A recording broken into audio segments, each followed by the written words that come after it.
Welcome back to एडक्वेस्ट। हमारी एमएलओप्स series का ये दूसरा सेशन है। हमारे फर्स्ट सेशन में हमने डिस्कस किया था कि एमएलओप्स होता क्या है, उसके की फ़ीचर्स क्या हैं, क्यों उसकी रिक्वायरमेंट है, हमें क्यों पढ़ना चाहिए उसके बारे में, और कंपनीज़ को उसकी रिक्वायरमेंट आती क्यों है एग्जैक्टली। इस वीडियो में स्पेसिफिकली हम लोग डिस्कस करेंगे मशीन लर्निंग लाइफ साइकिल के डिफरेंट फेजेस क्या क्या होते हैं और किस तरीके का उनमें हम काम करना पड़ता है। और नेक्स्ट हम देखेंगे कि पूरी इस कंप्लीट एमएलओप्स की सीरीज़ में क्या क्या टॉपिक्स हम कवर करने वाले हैं और कौन कौन से टूल्स हम कवर करने वाले हैं। So let's start for today's session. हमारा जो सबसे पहला मशीन लर्निंग लाइफ साइकिल का फेज़ होता है वो होता है आइडेंटिफाई द बिजनेस गोल। जैसे कि कुछ प्रॉब्लम्स होती हैं जिनको हम मशीन लर्निंग की हेल्प से रिजोल्व कर सकते हैं, बट कुछ प्रॉब्लम्स ऐसी होती हैं जिनको मशीन लर्निंग की हेल्प से सोल्व करने की ज़रूरत नहीं होती। फॉर एग्ज़ाम्पल, अगर किसी को वेबसाइट पे लॉगिन करवाना है तो उसमें मशीन लर्निंग का कोई रोल नहीं है। उसको हम सिंपल ट्रेडिशनल सॉफ्टवेयर डेवलपमेंट की हेल्प से कोई रेस्ट एपीआई लिख के लॉगिन करवा सकते हैं।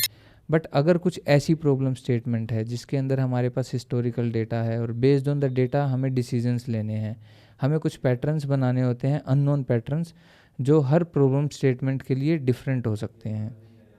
मशीन लर्निंग लाइफ साइकिल का सबसे पहला फेज होता है identify the business goal. Business गोल हमें डिफाइन करना होता है, क्या ये बिजनेस प्रॉब्लम हमारे मशीन लर्निंग की हेल्प से रिजोल्व हो सकती है या ट्रेडिशनल सॉफ्टवेयर डेवलपमेंट से भी इसको रिजोल्व किया जा सकता है।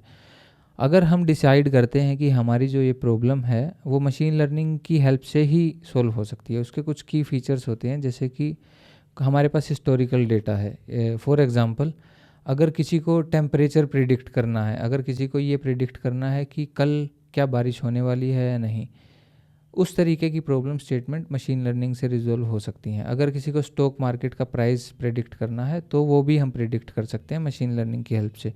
इन दो जो एग्जांपल मैंने बताए, इनमें को आप ट्रेडिशनल सॉफ्टवेयर डेवलपमेंट से रिजोल्व नहीं कर सकते, क्योंकि जो रूल्स एंड रेगुलेशंस होते हैं वो काफ़ी कॉम्प्लेक्स हो सकते हैं अगर आप इसे सॉफ्टवेयर से रिजोल्व करना चाहोगे तो। हमारा जो सेकंड एंड इम्पोर्टेंट स्टेप होता है फ्रेम एमएल प्रॉब्लम। जैसे ही हमारा बिजनेस गोल आइडेंटिफाई होता है कि हमें क्या चाहिए, क्यों चाहिए और कब तक चाहिए, उसके बाद हम आते हैं कि ये जो प्रॉब्लम स्टेटमेंट है वो किस तरीके की मशीन लर्निंग से रिजोल्व हो सकती है। क्या ये सुपरवाइज लर्निंग से रिजोल्व होगी, क्या ये अनसुपरवाइज से होगी, क्या ये रीइंफोर्समेंट लर्निंग से रिजोल्व होगी। जो बेसिकली हम इस सीरीज़ में डिस्कस करने वाले हैं, our majorly focus will be on to the supervise learning only. तो सुपरवाइज लर्निंग में क्या होता है, हमारे पास इनपुट फीचर्स ऑफ डेटा होता है और हमारे पास टारगेट कॉलम भी होता है। जैसे कि फॉर एग्जांपल, हमें ये प्रिडिक्ट करना है कि कल का वेदर क्या रहने वाला है या नेक्स्ट मंथ वेदर क्या होगा। हम ये कैसे डिसाइड करते हैं, हम प्रीवियस कुछ ईयर्स का डेटा उठाते हैं और बेस्ड ऑन दैट डेटा हम ये प्रिडिक्ट करते हैं कि क्या कल बारिश होगी या नहीं।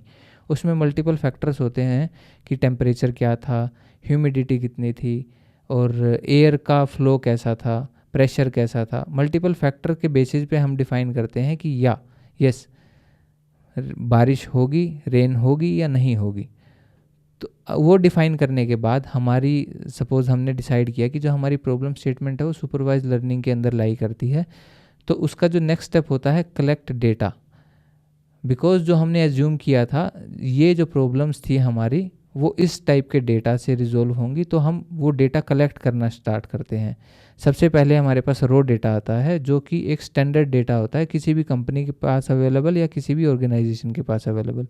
फिर हम उस डेटा को प्री प्रोसेस करते हैं। Pre process in the mean कि हम उसमें से जो रो डेटा होता है उसमें से रिक्वायर्ड डेटा को निकालते हैं। उसमें से कुछ स्टेप्स हो सकते हैं, जैसे कि आपके पास जो डेटा था उसके अंदर टोटल 100 कॉलम्स थे फॉर एग्जांपल, और हमें इस प्रॉब्लम को रिजोल्व करने के लिए सिर्फ 20 या 30 कॉलम्स की रिक्वायरमेंट है। तो सबसे पहले हम जो अनदर कॉलम्स हैं जो रिक्वायर्ड नहीं है उन्हें ड्रॉप कर देते हैं।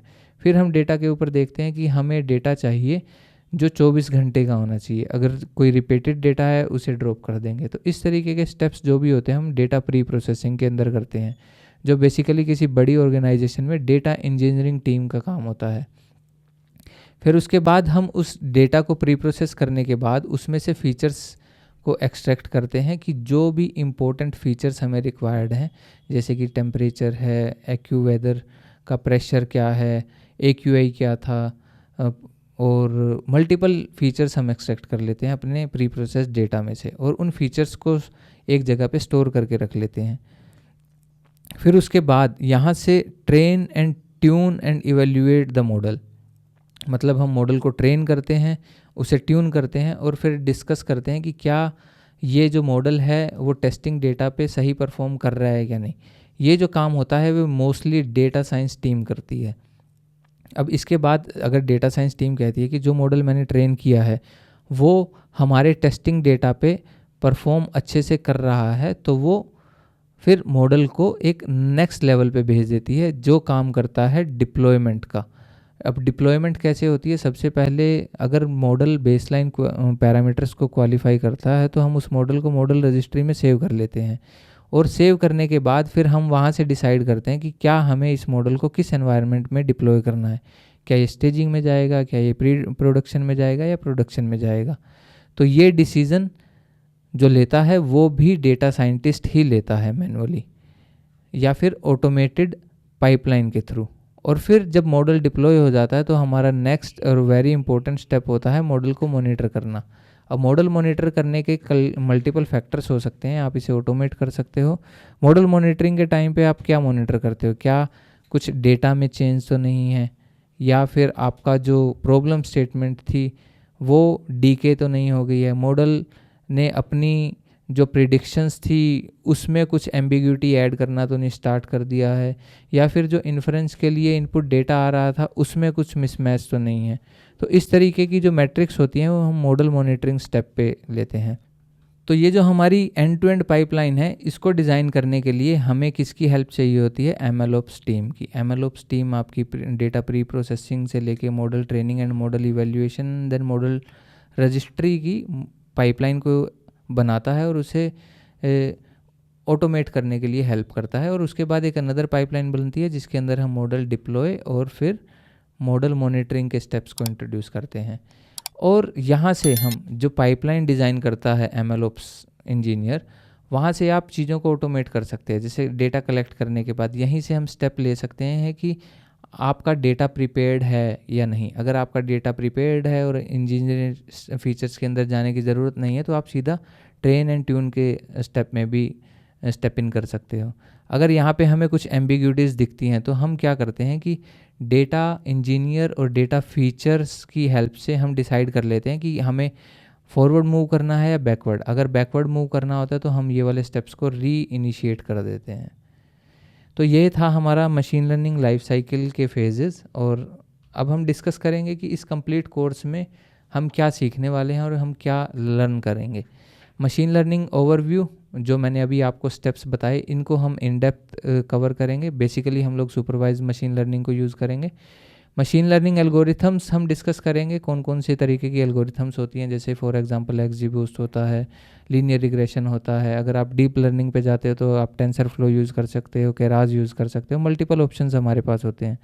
Version control for ML artifacts में क्या होता है, बेसिकली जो भी कोड आप लिखते हो for data pre processing to model deployment and model monitoring, वो सारे का सारा कोड हम लोग गिटहब की हेल्प से, गिटहब वर्जन कंट्रोल की हेल्प से स्टोर करेंगे। और उसके बाद जो ML आर्टिफैक्ट्स होते हैं वो हम मॉडल रजिस्ट्री के अंदर स्टोर करेंगे। मॉडल रजिस्ट्री का फॉर एग्जांपल हम लोग ML फ्लो यूज़ कर सकते हैं। अगर आप क्लाउड पे काम कर रहे हो, जैसे AWS पे कोई काम करता है, तो वो SageMaker रजिस्ट्री को यूज़ कर सकता है आर्टिफैक्ट स्टोर करने के लिए। ML एक्सपेरिमेंट्स ट्रैकिंग, जो भी हमारी ट्रैकिंग होती है उसको हम एक पाइपलाइन के थ्रू ट्रैक कर सकते हैं कि हमारा प्रीवियस वर्जन में क्या आउटपुट आई थी, कौन सा डेटा यूज़ किया था। और उसके बाद जो भी ये ट्रैकिंग होती है वो हम लोग कर सकते हैं with the help of model registry, जो हमने डिस्कस किए करेंगे ML फ्लो की हेल्प से मोस्टली इस कंप्लीट कोर्स में। हम लोग CI/CD पाइपलाइन पे यूज़ करेंगे। हमारा मेजर फोकस रहेगा गिटहब एक्शंस के ऊपर, और हम देखेंगे कि कैसे हम इसको कंटिन्यूस इंटीग्रेशन एंड डिप्लॉयमेंट को इंटीग्रेट कर सकते हैं with the help of GitHub actions. Containerization का हेल्प लेके हम लोग कैसे इसे स्केलेबल एंड रोबस्ट बना सकते हैं, और उसके लिए हम लोग डोकर सीखने वाले हैं। डोकर की प्रायर नॉलेज होना रिक्वायर्ड है, अब बेसिक रिक्वायरमेंट है कि डोकर के बारे में क्या होगा। हम अपनी तरफ से ट्राई करेंगे कि जितना ज़्यादा हो सके हम डोकर का बेसिक्स भी कवर करें। मॉडल सिक्योरिटी की बात करेंगे कि मॉडल को सिक्योर कैसे बना सकते हैं, जब भी हम डिप्लॉयमेंट के बाद जो एंड पॉइंट जनरेट करेंगे उन्हें कैसे सिक्योर किया जा सकता है। मॉडल डिप्लॉयमेंट विद कुबरनेटिस, एक एग्जांपल हम देखेंगे with the help of model deployment of docker, और डिफरेंट एग्जांपल हम देखेंगे कि हम कुबरनेटिस से कैसे इसको डिप्लॉय कर सकते हैं। कुबरनेटिस एक टूल है जिसको हम यूज़ करते हैं कंटेनर ऑर्केस्ट्रेशन के लिए, और उसके बाद हम लोग देखेंगे कि क्यूब फ्लो क्या होता है। क्यूब फ्लो बेसिकली यूज़ होता है मशीन लर्निंग पाइपलाइंस को डिज़ाइन और ऑटोमेट करने के लिए। देन क्यूब फ्लो पाइपलाइंस के बारे में डिस्कस करेंगे। फिर हम देखेंगे मॉडल रजिस्ट्री एंड उसके वर्जन्स को कैसे स्टोर किया जाता है इन द एमएल फ्लो, जो हमने इस स्टेप पे सीखा था। फिर हम देखेंगे scalable model serving in Kubernetes और क्यूब फ्लो में कैसे होता है। क्यूब फ्लो एक रैपर है जो कि क्यूबरनेटिस के ऊपर लिखा गया है, उसमें उसको भी हम इंट्रोड्यूस करेंगे एग्जांपल की हेल्प से। और मॉनिटरिंग एंड लॉगिंग कैसे कर सकते हैं, कैसे हम मॉडल मॉनिटरिंग कर सकते हैं, और मॉडल मॉनिटरिंग के टाइम पे जो भी लॉग्स जनरेट होते हैं वो प्रेडिक्शंस के हो सकते हैं, वो इन्फ्रेंस के हो सकते हैं, उनको कैसे मेंटेन करेंगे या so I am excited for this complete series. I hope you guys are also excited. तो let's see you in the next video, जिसमें हम बात करने वाले हैं मशीन लर्निंग क्या होती है और किस तरीके से हम लोग उसको इम्प्लीमेंट करते हैं। Thank you, see you in the next video.